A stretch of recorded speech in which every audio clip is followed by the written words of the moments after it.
யார் வந்து தேவையான்னு சொல்லிட்டு கம்யூனிஸ்ட் கட்சிகள், பாமக, இல்ல பாமக கிடையாது. பாமக வரவேற்று தான் பேசியிருக்கிறாங்க.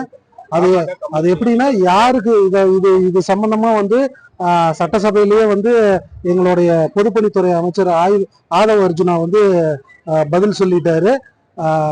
இந்த மாதிரி யாருக்கு தேவை இல்லாதப்பட்டவங்களுக்கு வெறும் வாய் வார்த்தையில லஞ்சம் இருக்கக்கூடாது, ஊழல் இருக்கக்கூடாதுன்னு சொல்லாம அது அது எதனால நடக்குதுன்னு தெரிஞ்சு இப்போ ஒரு எம்எல்ஏவா இருக்கிறாங்க, அவங்க மக்களுக்கு தேவையான விஷயங்களை பார்க்க போகணும், பண்ண போகணும்.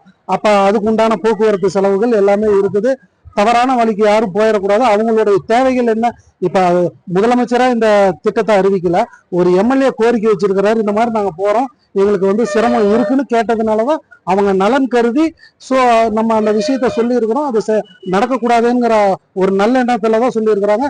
அதுவும் சொல்லி இருக்கிறாங்க, யாருகிட்ட இல்லையோ அடிப்படை வசதிகள் இல்லாத எம்எல்ஏக்கள் இருக்காங்க, அவங்களுக்கு அவங்க அப்ளை பண்ணாங்கன்னா அவங்களுக்கு பண்ணி தரப்படும்.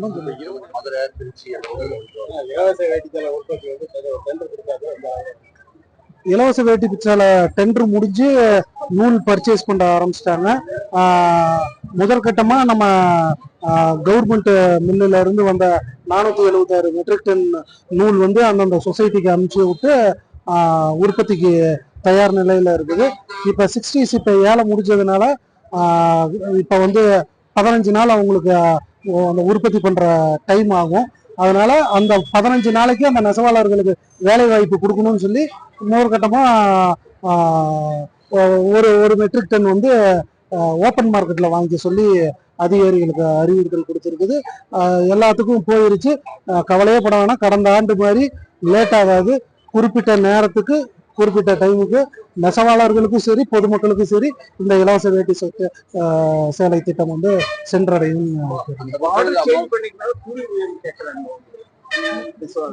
இல்ல பார்டர் சேஞ்ச் பண்ணதுனால கூலி அததான் இப்ப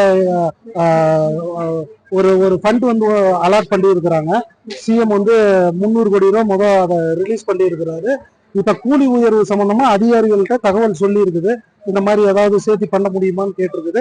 அவங்க வந்து ஆய்வு பண்ணிட்டு என்னங்கிறது பண்ண முடியும் அப்படின்னு பார்த்துட்டு நடவடிக்கை எடுக்கிறோம்னு சொல்லுவாங்க. இரவு நேரத்துல வரக்கூடிய பேருந்துகள் குறிப்பா திருச்சி, மதுரை இந்த செயல்பாடு அங்கேயே நிறுத்துறாங்க. ஆனா பயணிகளுக்கு வந்து அங்கிருந்து போதுமான போக்குவரத்து வசதிகள் இல்லாம கடுமையா பாதிக்கப்படுறாங்க. ஏன்னா இந்த சைடு பஸ் வந்து வர மாட்டேங்குது. ஏதாவது நடவடிக்கை எடுக்கிறது.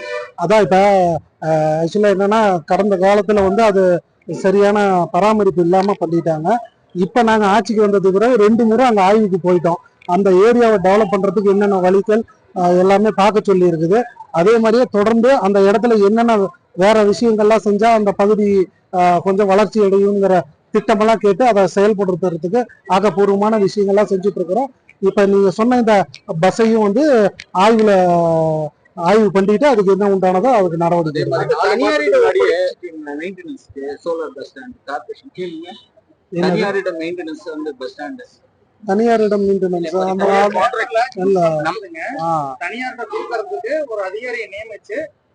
சார் நியூஸ் சார் நான் பேப்பர்ல வந்து நியூஸ்க்கெல்லாம் இது பண்ண முடியாது. அந்த மாதிரி ஏதாவது இருந்தா கண்டிப்பா நிச்சயம் பத்திரிகையாளர் உங்கள்கிட்ட தகவல் சொல்லிட்டு ப்ரொபோசல் கொடுத்துதான் செய்ய முடியும். அரசாங்கம் இதை எதையுமே எடுத்தங்கெல்லாம் செய்ய முடியாது. ப்ரொபோசல் இருக்குது, அந்த ப்ரொபோசல் கொடுத்து பண்ணுவாங்க. அரசு வந்து 10 ரூபாய்க்கு வந்து பஸ்ல போற பயணிகளுக்கு வந்து குடிநீர் அந்த அம்மா ஆட்சி காலத்துல அது போல எல்லா பயணிகளுக்கும் பழைய ஸ்கீம் நீங்க ரெஸ்டோர் பண்ணா எங்களுக்கு ரொம்ப வசதியா இருக்கு. பொதுமக்கள் 10 ரூபாய்க்கு ஒரு பாட்டில் குடிநீர்.